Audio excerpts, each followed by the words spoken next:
Hello and welcome back to the Scoop with Coop. I'm of course Coop, and today's video I'm going to be talking about the team that really everyone is very interested in, and that's the Los Angeles Lakers, and why I think this offseason has been one that is so divisive, and why you almost can't blame Rob Pelinka for how this offseason has gone.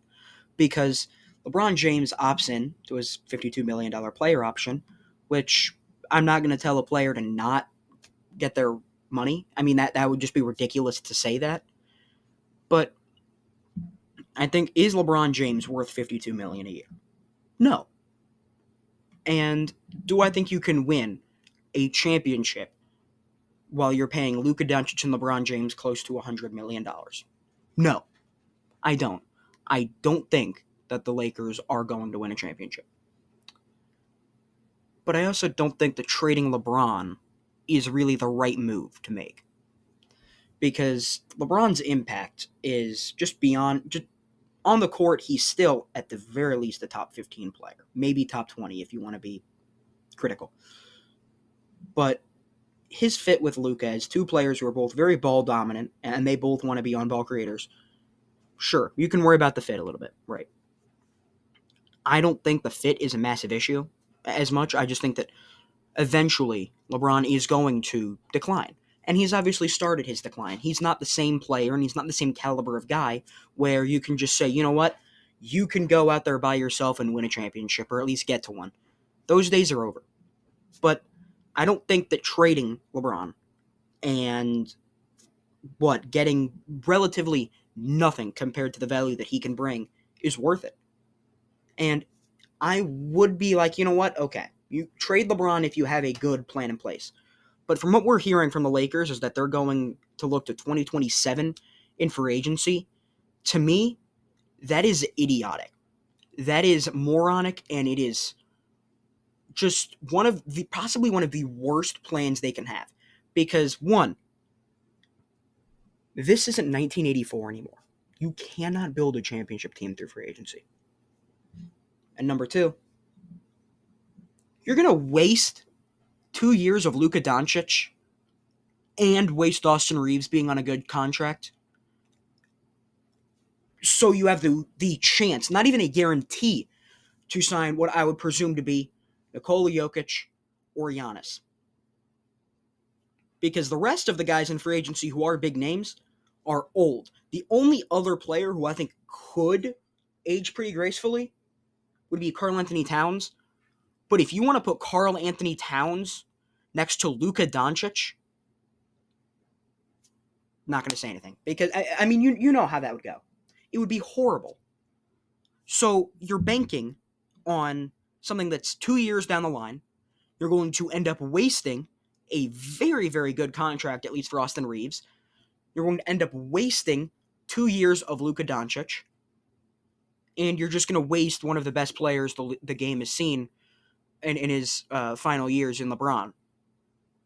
Just so you have a chance to sign people who you don't know if they're going to age gracefully. I mean, I think they're both going to age gracefully, and that is Giannis and Nikola Jokic. But nothing is a guarantee.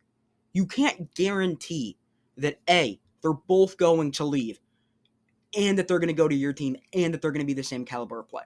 You can't guarantee that. So you're banking on, well, we're the Lakers. We can get away with this type of thing. And to me, that is the almost problem with this current front office regime, because overall, I don't think Rob Pelinka has done a bad job this offseason. You brought in DeAndre Ayton, who, now yes, is he a starting caliber center on a championship team? No. But there is one thing he cares about. He wants his money. And you gave him a chance to go out there and ball for his money.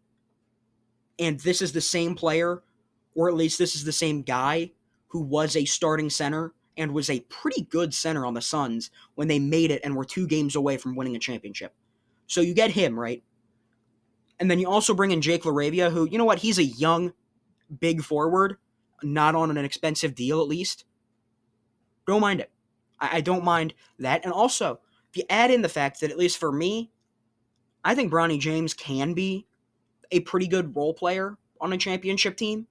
So you add in him getting developed too. So overall, this offseason, you're banking on development, right?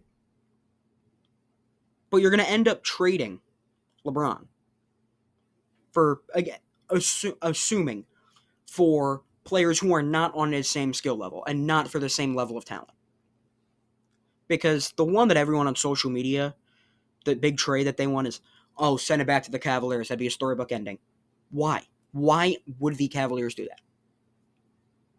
Because, you know what? Sure, you haven't made it to a conference finals yet. But two of your big four got hurt, and one of them required surgery because of it and is in doubt to play to open the year. So obviously, you weren't at 100%, and you were facing the Pacers, who, you know what, over the last 2 years, the Pacers, while they may not play this flashy, or they may not pop off of the page in terms of how great their roster is, they play together well, and they have a certain style of play that is focused on kind of similar to the 2013-14 Spurs, where it's all about the team and there is no true one guy. So you lost to them, right? And then you would trade assets to go get a 40-year-old man who has struggled with injury issues and is making $52 million. To me, I would be flabbergasted if that trade happens. So there's a limited number of teams that can trade for LeBron. And your plan with Luka Doncic, who not only is like a top, at bare minimum, top 5 player in the NBA, but also one of the most marketable and loved players in the league. And you're just going to tell him, hey, you know what? I know our teams suck. Our team is horrible, right? It's not going to be good. But can you give us 2 more years and then you'll be 28? So that's whenever, you won't have a whole lot of time left being at this apex, right? That's whenever we'll put talent around you. To me, that is just completely idiotic. So overall, I think if the Lakers want to trade LeBron, I don't think that's really the right move. Because do I think even if all things go in their favor, I still don't think they're going to win a championship, because that would mean going through Minnesota, OKC, and that would also mean you'd have a completely healthy team for a playoff run, and that LeBron James would have to be a number 2 option. I mean, I don't think that's going to happen. But at the very least, I could understand the delusion of wanting to run this core back. Because you know what? You have JJ Redick. Maybe he's learned from his playoff incidents of not playing big men. You signed DeAndre Ayton. Maybe, he wants his money. And maybe he balls out. Maybe Austin Reeves recovers from a bad playoff run and goes back to where overall his playoff numbers were a couple years ago. But that makes more sense to me than being willing to waste 2 years of a win-now window for the chance to sign either Giannis or Nikola Jokic, which with Nikola Jokic, that fit with Luka I don't think is great, because at least with LeBron, he can play defense. Nikola Jokic is not a great defender. He's not a bad defender, but you can't have 2 okay defenders who on defense occupy the same space, or at least the desired space. So I don't understand why the Lakers would want to trade LeBron James, honestly. Because, again, even if it is strictly for the basketball reasons, for a player like LeBron, who is larger than basketball, is trading LeBron going to, A, get you more money because they have new ownership, and I'm sure that's what it is. I'm sure most owners care about money instead of actual championships, right? And that's fine. You know what? You can do that. Do I think it's kind of scummy to do that? Sure. But you're going to sacrifice 2 years of your superstar, who you shouldn't honestly have, because Nico Harrison was a complete buffoon and just gave him to you.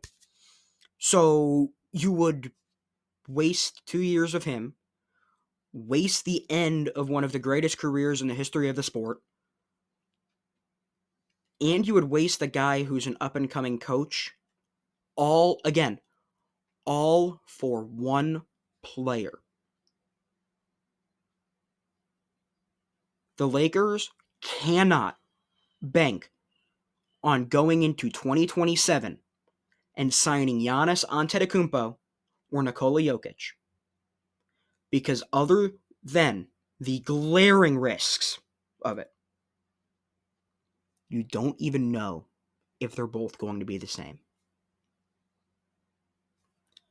So, we're back to this point of NBA discourse where the Lakers front office is acting idiotic. Because they were acting idiotic years ago, and then they actually, shocking, built a pretty decent team at least relative to where they were after the just truly disastrous Russell Westbrook trade. But you've already wasted this much time, right? You wasted last season, and you're willing to waste 2 years of that for the chance to sign 2 people. I'm disappointed because, again, the Lakers were moving pretty well.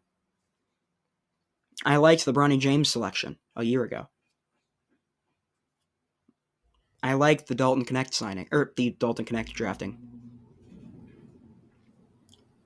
And then they go and do something or they go and are rumored to be approaching the future like this, which I get that it's not 100% set in stone, but the fact that this is coming out obviously indicates that this is something they are truly considering doing.